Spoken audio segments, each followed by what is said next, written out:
샬롬, 말씀 읽어주는 김기훈 목사입니다. 오늘도 기대하는 마음과 사모하는 마음을 가지고 하나님의 말씀 함께 읽겠습니다.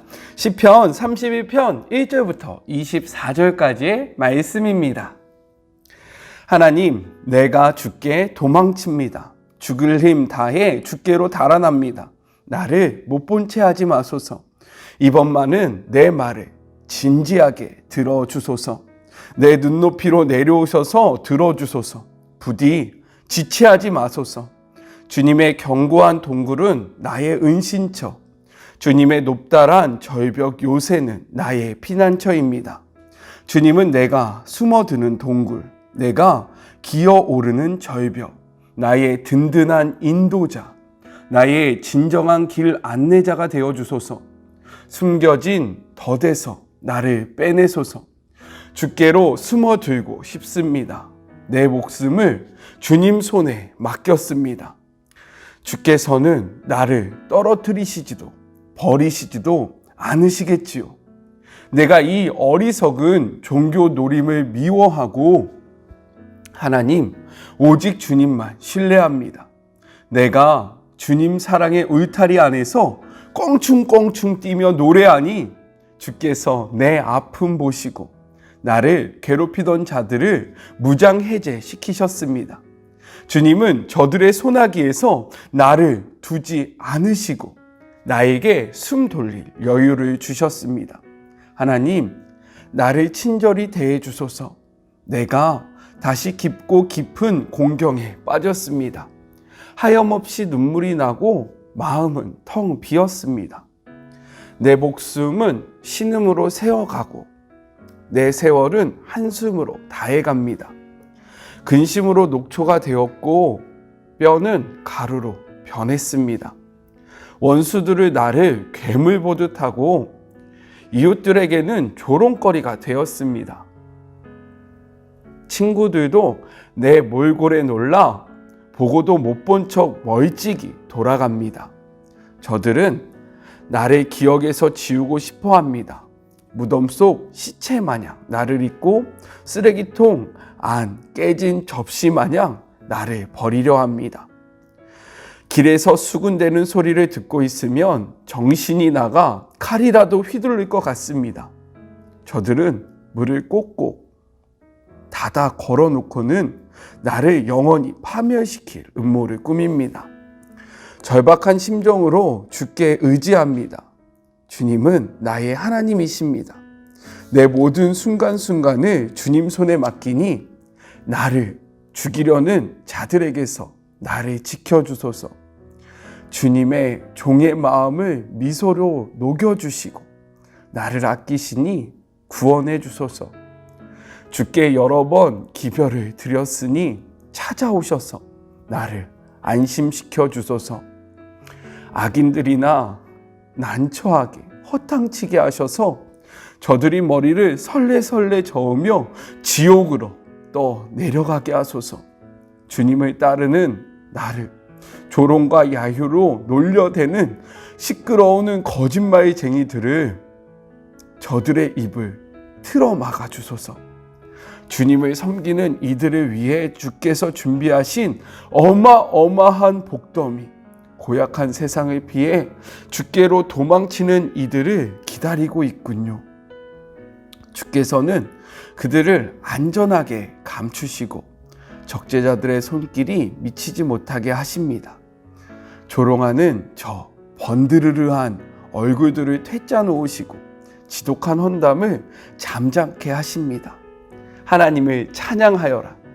그분의 사랑은 세상 최고의 불가사의 보위 공격에 갇힌 이 몸 더럽 겁이 나 이렇게 말했습니다. 내가 주님 눈밖에 났구나. 그러나 주님은 내 목소리를 들으시고 내 말에 귀를 기울여 주셨습니다. 너희 모든 성도들아, 하나님을 사랑하여라. 하나님께서는 그분을 가까이 하는 모든 사람을 보살피시나 거만하여 자기 힘으로 하려는 자에게는 고스란히 갚으신다. 용기를 내어라. 굳세어라. 포기하지 마라. 이제 곧 오시리니 하나님을 바라라. 이것은 하나님의 말씀입니다. 시편 31편도요, 다윗의 시입니다. 그러나 이 시편이 어떠한 배경 속에서 쓰여졌는지 추측할 만한 그러한 자료들이 충분하지 않습니다.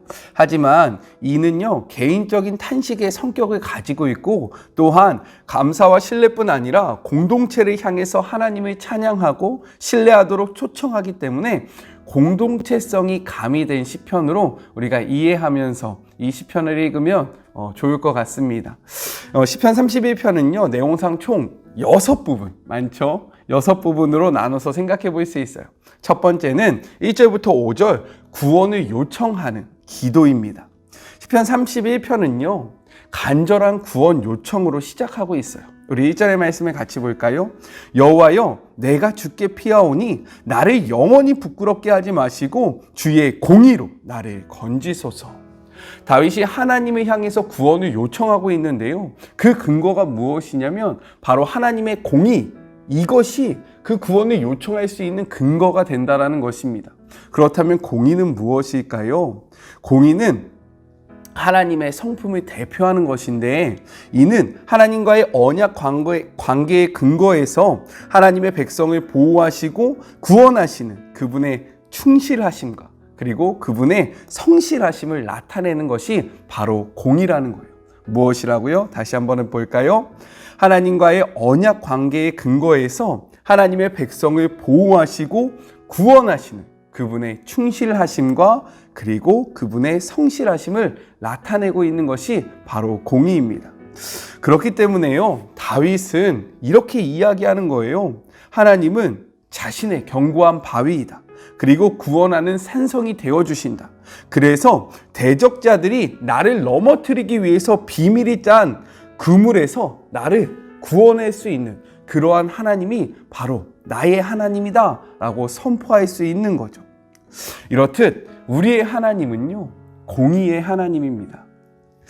우리를 보호하시고 우리를 구원하시고 우리와의 그 약속을 신실하게 그리고 충실히 이행하시는 하나님의 성품이 공의이기 때문에 우리 공의의 하나님을 바라보고 그분께 우리의 삶의 문제를 올려드리면서 우리의 구원을, 우리의 문제의 해결을 하나님께 맡겨드리는 그런 복된 하루가 되었으면 좋겠습니다.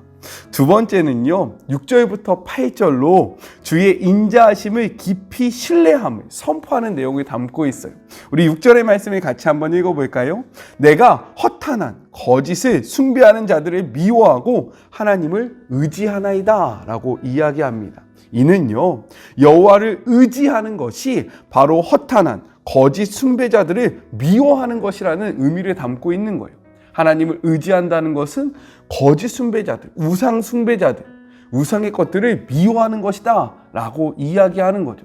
마태복음을 보니까요, 이러한 기록이 있어요. 마태복음 6장 24절입니다. 한 사람이 두 주인을 섬기지 못할 것이니 혹 이를 미워하고 저를 사랑하거나 혹 이를 중히 여기고 저를 경히 여김이라. 너희가 하나님과 재물을 겸하여 섬기지 못하느니라 라고 분명하게 말씀하고 있습니다. 우리는요, 두 마음을 모두 품을 수 없는 존재입니다. 한쪽을 향해서 사랑이 가득하면요, 한쪽을 미워할 수밖에 없다라고 성경은 이야기하고 있어요. 무엇을 사랑하고 계십니까? 무엇을 의지하고 계세요? 오늘 이 시편의 말씀을 통해서 하나님을 의지하고 하나님을 사랑함으로 하나님과 반대쪽에 있는 것들, 많은 영역이 있을 수 있겠죠. 이것들을 미워하시고 이것들을 멀리 하시는 그런 복된 하루가 되세요. 세 번째로는요, 9절부터 13절 고통, 슬픔, 따돌림으로 인한 탄식의 내용을 담고 있어요. 다윗은 그가 당하는 고통을 이렇게 표현합니다. 11절과 12절 개역개정으로 먼저 볼까요? 내가 모든 대적들 때문에 욕을 당하고 내 이웃에게서는 심히 당하니 내 친구가 놀라고 길에서 보는 자가 나를 피하였나이다. 내가 잊어버린 바 됨이 죽은 자를 마음에 두지 아니함 같고 깨진 그릇과 같나이다 라고 이야기하고 있어요. 이를요, 메시지 성경에서는 이렇게 표현합니다. 원수들은 나를 괴물 보듯 하고 이웃들에게는 조롱거리가 되었습니다. 친구들도 내 몰골에 놀라 보고도 못 본 척 멀찍이 돌아갑니다. 저들은 나를 기억에서 지우고 싶어 합니다. 무덤 속 시체 마냥 나를 잊고 쓰레기통 안에 깨진 접시 마냥 나를 버리려 합니다. 길거리에서 수군대는 소리를 듣고 있으면 정신이 나가 칼이라도 휘두를 것 같습니다. 이를 통해서 우리가 생각해 볼 수 있는 것은 무엇이냐면 이 다윗의 고백은요, 오늘날에도 이루어질 수 있는 일상의 문제라는 거예요. 우리는 보통 성경의 이야기라고 하면 굉장히 특별한, 그리고 굉장히 거룩한, 어떠한 스페셜한 상황이라고 생각하기 쉽습니다. 하지만 오늘 내용을 보니까요, 우리가 그냥 일상에서 겪고 있는 사람과 사람 간에서의 그러한 관계, 이웃과 이웃 관계에서의 관계, 친구와 친구의 관계성에서의 관계, 즉 우리의 일상의 모습을 그대로 이야기하고 있다는 거예요. 그렇기 때문에 우리가 무엇을 생각할 수 있습니까? 다윗이 이러한 상황 속에서 하나님을 바라봤다면 우리도 이러한 일상의 삶 속에서 하나님을 바라볼 수 있고요. 이러한 일상의 문제로 하나님께 도움을 구했다면 우리도 마찬가지로 이러한 삶, 일상의 그러한 생활로 하나님 앞에 나아가 하나님 앞에 기도할 수 있다는 거예요. 어떤 분들은요, 이렇게 이야기할 때가 있어요. 목사님 이런 걸로요? 너무 일상적인 부분인데 이런 것도 기도해야 합니까? 기도하셔야 돼요. 모든 영역의 문제들을 하나님 앞에 가지고 나와 하나님께 올려드린 그런 복된 하루가 되셨으면 좋겠습니다. 하나님은요, 우리와 모든 영역을 함께 하고 싶어 하세요. 아셨죠? 하나님이 없는 그러한 삶의 영역이 없으셨으면 좋겠습니다. 넷째는 무엇이냐면 14절인데요. 이는 다윗의 찐 고백입니다. 요즘 세대 언어죠? 네, 찐 고백. 14절 같이 한번 읽어볼까요? 여호와여, 그리하여도 나는 주께 의지하고 말하기를 주는 내 하나님이시라 하였나이다. 이것이 다윗의 찐 고백이었다라는 거예요. 다윗은 절망 속에서요, 하나님을 바라보고 선포합니다. 무엇이라고요? 주는 내 하나님이십니다. 내가 잘 될 때, 내가 기쁠 때, 내가 흥할 때, 내가 정말로 즐거울 때만 하나님이 나의 하나님이라고 이야기하는 것이 아니라요, 절망 속에 있을 때, 고통 속에 있을 때, 앞이 보이지 않을 때, 정말로 나의 삶이 너무나도 비참해서 숨고 싶을 때에도 하나님은 여전히 나의 하나님이십니다 라고 고백하고 있는 거예요. 이렇듯 우리는 모든 상황 속에서 하나님을 우리의 하나님으로 인정해야 합니다. 하나님을 인정하는 영역이 여기 있고 하나님을 인정하지 않는 영역이 있는 것이 아니라 모든 영역 속에서 하나님이 나의 하나님 되십니다 라고 고백해야 하는, 그렇게 고백할 수 있는 믿음이 저와 그리고 여러분에게 있었으면 좋겠어요. 모든 상황입니다. 하나님이 없는 부분, 하나님, 여기서는 하나님은 나의 하나님인데요, 이것은 제가 한번 해볼게요. 이 영역은 저에게 좀 맡겨주실래요? 이 영역은 제 힘으로 한번 해볼까요? 이렇게 이야기하는 것이 아니라 모든 영역 속에서, 모든 상황 속에서 다윗의 고백, 여호와여, 그리하여도 나는 주께 의지하고 말하기를 주는 내 하나님이시라 라고 고백하는 그런 복된 하루가 되셨으면 좋겠습니다. 하나님은 언제나 우리와 함께 하십니다. 아셨죠? 다섯 번째, 15절부터 18절 원수 갚음과 구원을 요청하는 기도예요. 우리 15절을 읽어볼까요? 나의 앞날이 주의 손에 있사오니 내 원수들과 나를 핍박하는 자들의 손에서 나를 건지소서. 다윗은요, 절망 가운데서요, 하나님을 바라보면서 선포합니다. 무엇이라고요? 나의 앞날이 주의 손에 있습니다. 믿으십니까? 이렇듯 우리의 인생은요, 우리에게 달려있는 것이 아니에요. 우리의 인생은 우리가 살아가는 그 삶의 자리에서 우리에게 영향력을 주는 그 누군가가 갖고 있는 것이 아니라 우리의 앞날은요, 우리 하나님께 달려있는 것입니다. 믿으시죠? 우리가 이 땅에서 살아가기 때문에 실질적인 학교의 선배가 될 수도 있고, 직장의 선배가 될 수도 있고, 가정 속에서 나에게 영향력을 주는 사람, 혹은 나의 삶 속에서 나에게 영향력을 미칠 수 있는 그러한 사람들이 나의 삶을 좌지우지한다라고 생각되어질 수 있어요. 질 수 있습니다.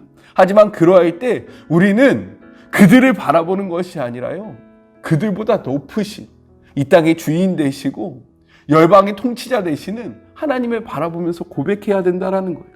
나의 앞길은 저들에게 있는 것이 아니라, 나의 인생이 저들의 손아귀에 있는 것이 아니라 하나님 당신에게 있습니다. 그러니 나를 구원하소서. 이렇게 고백하는 저와 여러분이 되었으면 좋겠습니다. 우리의 인생이요, 하나님께 달려 있어요. 믿으시죠? 믿으세요. 자, 마지막입니다. 6번째, 19절부터 24절, 하나님을 사랑하라는 다윗의 권면이 있습니다. 다윗은요, 자신의 기도가 응답될 것을 확신하면서 이렇게 이야기하고 있어요. 23절 메시지 성경으로 볼까요? 너희 모든 성도들아, 하나님을 사랑하여라. 하나님께서는 그분을 가까이 하는 모든 사람을 보살피시나 거만하여 자기 힘으로 하려는 자들에게는 고스란히 갚으신다. 이것은 이 시의 결론입니다. 우리 하나님을 사랑합시다. 하나님 사랑하고 계십니까? 우리 하나님을 사랑합시다. 우리를 의지하지 말고 우리에게 영향력을 줄 수 있는 그 사람들을 바라보지 말고요, 진짜로 이 모든 상황 속에서, 이 어려운 상황 속에서 불꽃 같은 눈길로 우리를 주시하고 있는 그 하나님을 바라보고 의지하면서요, 이렇게 이야기했으면 좋겠어요. 하나님 사랑합니다. 저는요, 우리 하나님 사랑하기로 결단했습니다. 그래서 이 길을 걸어가고 있어요. 어렵지만 계속해서 하나님을 사랑할 것을 오늘 이 시간 다시 한번 선포합니다.